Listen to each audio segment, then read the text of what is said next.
Lechon po ba ang hanap nyo? Samahan niyo ako sa videong ito mga idol at ipapakita ko sa inyo ang mura at masarap na lechon ni Kuya. Ayan, habang hinihiwa ito mga idol, ako'y natatakam. Mura lang po ang per kilo nito mga idol, 800 per kilo.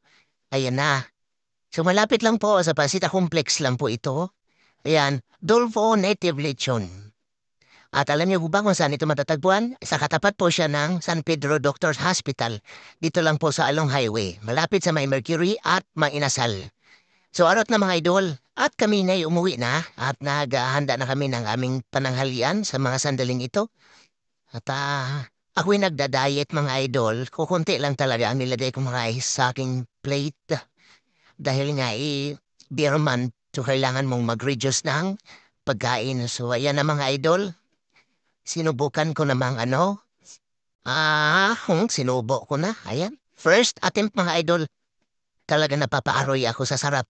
So hindi talaga siya pwedeng hindi masarap. Napakasarap mga idol. At hiwaga talaga ang lasa ng nilitsong baboy na yun mga idol. Ayan. So muli mga idol, thank you for watching.